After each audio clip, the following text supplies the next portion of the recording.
Antonio's Story, Legacy of the Fallen, by Charles Olson. Chapter 25, Rising Sun. Cariño Nocturno. The neon lights hummed through the Juarez night, pulsing faintly beneath the rhythmic thump of music from the packed dance floor. Antonio and Mono moved swiftly past revelers, ascending the rear staircase toward El Gallo's private office. The club was alive with sound, color, and excess, but upstairs, hidden behind insulated walls, power moved silently. El Gallo lounged comfortably behind a polished mahogany desk, ring-covered fingers tapping rhythmically against the wood. Beside him stood El Chivo, eyes watchful, arms crossed.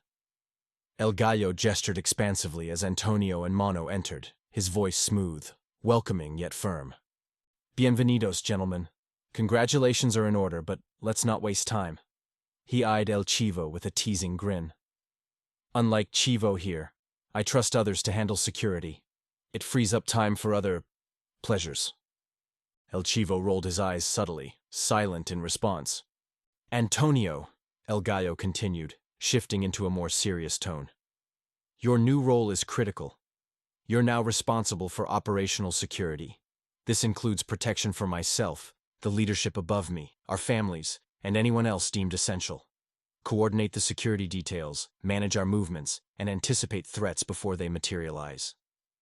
Antonio nodded, accepting a thick file El Gallo handed him, filled with schedules, names, and addresses.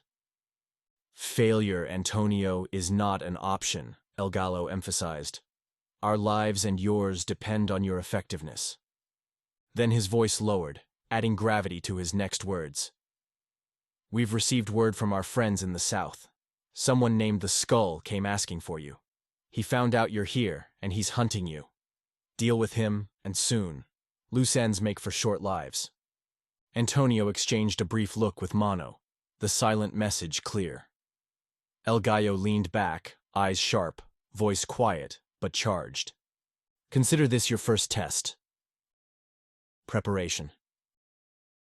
In the following days, Antonio swiftly coordinated the cartel's entire security operation. Intel placed the Skull in Villa Ahumada, regrouping his forces. Antonio dispatched trusted men, instructing them to infiltrate the Skull's ranks and offer false intelligence. At nightfall, the sicarios found the Skull behind a rundown hotel, meeting in the shadows of a dimly lit alley. Nervously, they introduced themselves as disillusioned members of the Juarez cartel, angry about Antonio's rapid promotion and eager to betray him. "We hear you're looking for Antonio Garcia," the leader of the group began, voice cautious but convincing. "We can sell him to you." The Skull eyed them suspiciously, hand resting on his weapon. "And why shouldn't I just kill you here and take what you have?" "Because if we don't return soon, others will know something went wrong," another man quickly interjected. "It's in your interest to let us live. And this," he gestured toward the folder, "is worth more than our lives." After tense consideration, the Skull grudgingly produced a stack of bills, handing over $10,000. The sicarios quickly exchanged the cash for the folder, slipping silently into the darkness, fearing both the cartel's discovery and the Skull's violent reputation. Back inside, the Skull opened the folder eagerly, scanning the fabricated intelligence. His lips curled into a malicious smile as he saw the meeting location. Dunas de Samalayuca, Chihuahua, isolated and perfect for an ambush. He called his men together, lifting a bottle in triumph. "This is our chance," he announced, eyes filled with hatred. "Tonight, we toast to the end of the Montana bloodline. Tomorrow, Antonio Garcia dies." His men cheered and drank deeply, unaware they were celebrating their own doom. Showdown in the dunes. Antonio stood silently with Mono and Luis, their SUV armored and waiting in the stark desert landscape. Hidden nearby, 5 loyal sicarios lay waiting, prepared to flank. The Skull arrived, confident and brazen, with 2 of his men. Gunfire erupted swiftly across the sands. Antonio, Mono, and Luis retreated into the bulletproof vehicle. The Skull approached, arrogantly holding up a Molotov cocktail, placing it on the ground as he began to monologue. He calmly clipped a cigar, rolling it slowly between his fingers. I've waited years for this moment, he announced, lighting the cigar casually. Smoke drifted lazily from his lips as he continued. Killing your father, Tonie Montana, was one of my greatest joys. Shooting him down like a dog, nothing felt sweeter. He picked up the Molotov cocktail, lighter ready. And now, watching you burn will surpass even that pleasure.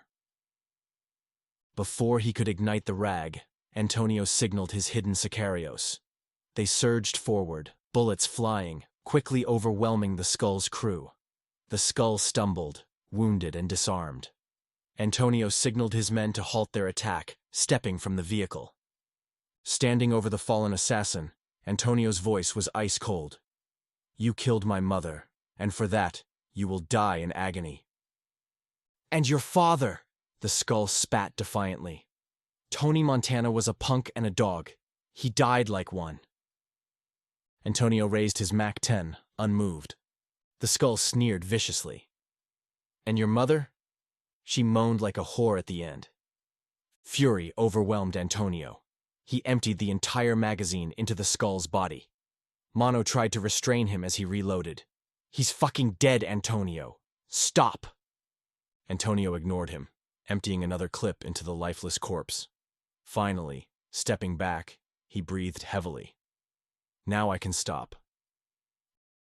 Revelation and resolve. On the drive back to Juarez, Antonio made calls, determined to unravel the dark legacy of his father, Tonie Montana. Beside him, Mono barked orders into his phone, a clipboard in hand, urgently coordinating security details for El Gallo's daughter's upcoming quinceañera. Everything must be perfect, Mono yelled. Antonio paused, listening, memories flooding his mind, running, hiding, struggling through bad food and worse hotels. His thoughts turned to Chaco, the brother they'd left behind. His phone rang suddenly, pulling him from his thoughts. Antonio? It was Chaco, voice strained and urgent. I finally found your number. The Skull. He found me. Antonio's blood chilled as Chaco detailed the violent attack, his father's death, and the brutal threats that had forced him to betray Antonio's location. He's already dead, hermano, Antonio reassured quietly, his voice changed and hardened by years of violence. Chaco hesitated, barely recognizing him. Antonio offered condolences, gently encouraging Chaco to come to Juarez. Chaco was hesitant, burdened by his village's suspicion and rejection, but promised to consider the offer. Back in Juarez, Antonio sat with Mono at his new office, a dilapidated social club, now under renovation. Secretly, Antonio planned to name it Sofia Social Club in honor of Mono's lost love. Sharing drinks, they reflected on their journey and toasted quietly to the end of the Skull, before turning their eyes toward the uncertain future that awaited.